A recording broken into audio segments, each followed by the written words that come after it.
Em nome do Pai, do Filho e do Espírito Santo. Amém.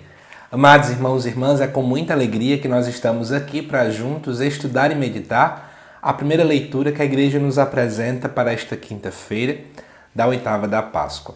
O texto de hoje se encontra lá em Atos dos Apóstolos, capítulo 3, versículos de 11 até o 26, que diz assim: Naqueles dias, como o paralítico não deixava mais Pedro e João, todo o povo, assombrado, foi correndo para junto deles, no chamado Pórtico de Salomão.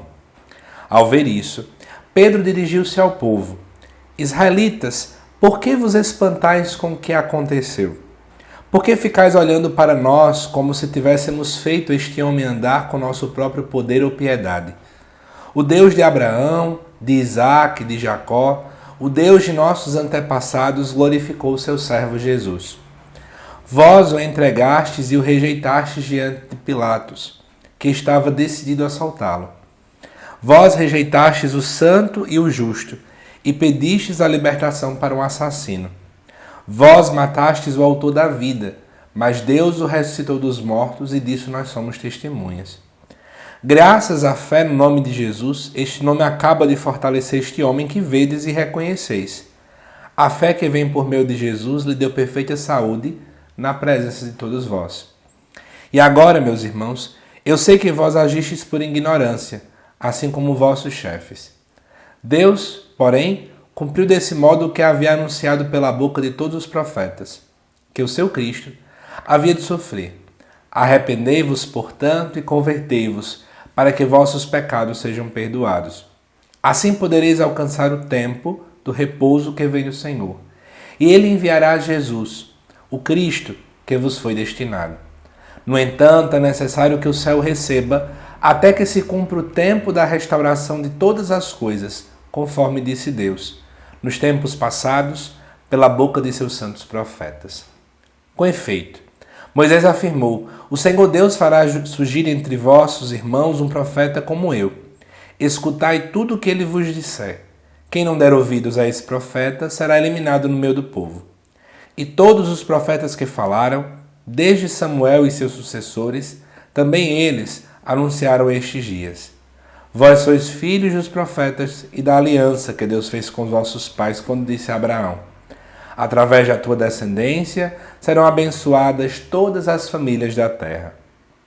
Após ter ressuscitado o seu servo, Deus o enviou em primeiro lugar a vós para vos abençoar, na medida em que cada um se converte de suas maldades.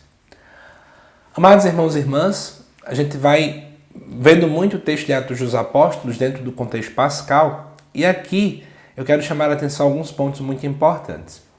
Nós vimos já, de anterior, esse momento em que Pedro, de fato, diz que em nome de Jesus ele está curando a vida deste paralítico. Só que aí o problema do povo é que o povo começa a achar que quem realizou a cura não foi Deus, mas foi o poder de Pedro, ou talvez também o poder de João. E aí o que acontece? Partindo desse pressuposto, eles começam então a dizer ao povo, Vocês acham que foi a gente que fez alguma coisa? Ou seja, Pedro começa então a corrigir a visão do povo. Eis a primeira atitude de um cristão. Gente, muitas e muitas vezes as pessoas começam a nos colocar no lugar de Deus, a nos elogiar, a nos colocar para cima. As pessoas começam a nos bajular, a colocar para nós como se nós fôssemos o autor da graça. E tem gente que ao escutar isso, deixa com que o ego possa subir. Só que a gente precisa realmente entender, amados irmãos e irmãs, que a graça não é minha, o poder não é meu. E eu preciso dizer isso às pessoas. Tem gente que vem com o seguinte argumento: mas fulano é novo na caminhada, deixa ele por enquanto pensar assim. Não existe novidade na caminhada. Qualquer pessoa que começa na caminhada precisa já entender que a graça vem de Deus, não vem de nós seres humanos. E a gente precisa começar já a colocar isso, os pingos nos is, como diz a história, para que a gente possa já ir corrigindo a visão da pessoa. A visão da pessoa não pode ir para o canal da graça, mas para aquele que é a graça, que é Deus. E aí eles fazem isso, e depois eles começam então a evangelizar aquele povo. E essa evangelização, ela começa partindo de todo o contexto bíblico. E aí eu vou vender o peixe para a Bíblia, porque a gente precisa fazer isso, A evangelização no início ela é totalmente bíblica. Então mostrava-se, por exemplo, como é que tudo começou, que lá no Antigo Testamento se falava disso e daquilo outro, que realmente era anunciado que viria um profeta, e o que é preciso ser feito então para poder conquistar essa graça. E aqui vai ser dito no versículo 19, é preciso arrepender e se converter. Sempre o anúncio na igreja primitiva a partir desses dois eixos, o arrependimento e a conversão. O arrependimento que consiste em reconhecer que eu estou no caminho errado. E aí a conversão vem em mudar. Então, não basta apenas mudar por mudar, porque eu estou fazendo o gosto dos outros, mas eu preciso, antes de tudo, reconhecer que eu estou no caminho errado. Mas não adianta somente reconhecer que estou no caminho errado, é preciso buscar mudar de vida. E a conversão, amado irmão e irmã, já quero deixar claro, não é graça minha. Eu tenho meu esforço pessoal, mas é preciso também a ação de Deus. É Deus que me auxilia neste caminho de conversão.